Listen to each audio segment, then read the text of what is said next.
Mesdames, Messieurs, je suis venu aujourd'hui vous narrer une histoire, relatant, s'il est vrai, une triste vérité de nos sociétés actuelles, mais grâce à laquelle nous pourrons aborder le sujet de la religion et de son rapport aux médias.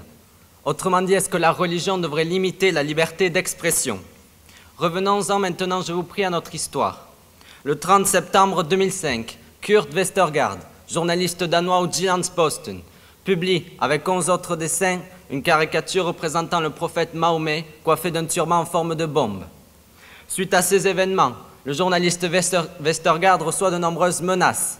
Le 12 février 2008, les services secrets danois procèdent à l'arrestation de 3 individus afin de déjouer un attentat contre le journaliste. Pire, le 1er janvier 2010, un jeune musulman somalien pénètre dans la demeure de Westergaard, armé d'un couteau et d'une hache, criant qu'il voulait tossir le journaliste parce qu'il avait offensé le prophète. Depuis la publication de ces caricatures, la tête du journaliste Westergaard est mise à prix par des islamistes pakistanais. Ces derniers, haineux et nourris de rêves cauchemardesques de vengeance, firent diffuser les 12 dessins du Jyllands-Posten, auxquels ils ajoutèrent de nombreuses autres caricatures, dont une, par exemple, de sources douteuses et vraisemblablement inconnues, qui met en scène le prophète Mahomet entouré de jeunes filles avec une inscription disant « Le prophète pédophile Mahomet ». La diffusion de ces caricatures incita à la haine et à la violence et mobilisa de nombreux habitants du Moyen-Orient. Début 2006, de nombreuses manifestations ont lieu. C'est à partir de cette époque-là que des menaces envers le royaume du Danemark se firent ouïr. La question se dessine donc de la manière suivante. Est-il normal, plutôt est-il juste que ces hommes, ces héros du monde moderne, soient persécutés, voire même, et j'ai une pensée toute particulière envers nos amis journalistes de Charlie Hebdo, exécutés, car oui, il n'y a pas d'autre mot, pour avoir eu le courage, l'audace de se risquer à critiquer ce sujet trop souvent controversé que représente la religion. Je dis risqué car en effet, la religion reste un sujet sensible, un sujet qui remettrait en cause pour certaines personnes la liberté d'expression, même aujourd'hui et même en France. Je respecte au plus profond de mon être l'ensemble des religions monothéistes et polythéistes présentes sur notre planète. Mais je trouve impensable qu'en raison des propos menaçants ou des actes violents de ces extrémistes, que nous voyons dans l'impossibilité morale de dire quoi que ce soit, de dénoncer des faits d'ordre religieux. J'encourage donc ces valeureux journalistes à continuer leur lutte, à continuer de critiquer, de dénoncer, dans l'optique d'un monde meilleur, d'un monde où tout individu pourrait librement exposer son point de vue sur quel sujet que ce soit.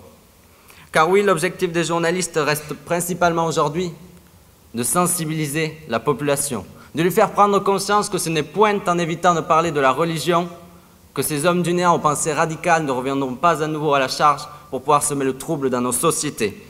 Ils veulent nous faire comprendre que, comme disait Agatha Christie, un peuple de moutons finit par engendrer un gouvernement de loups. Par conséquent, pour éviter toute anarchie à l'échelle mondiale, il faut que chaque individu fasse preuve de bravoure et de persévérance en osant critiquer le sujet qu'ils veulent critiquer. Les journalistes ne veulent plus que les habitants de notre planète soient dans un état constant d'angoisse pour leur sort, pour l'avenir de leur pays. Car nous pouvons malheureusement bien constater que c'est le cas dans certaines régions du monde actuellement.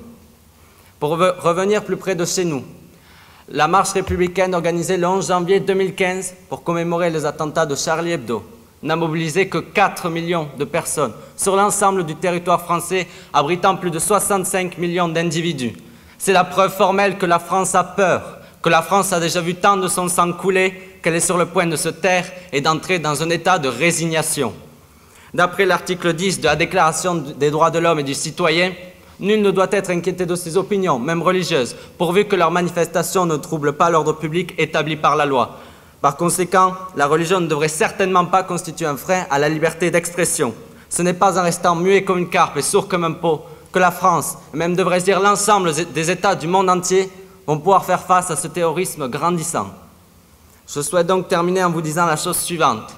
La seule solution pour éliminer cet ennemi sournois et pernicieux représenté par le terrorisme est une grande vague de sensibilisation générale des habitants du monde entier.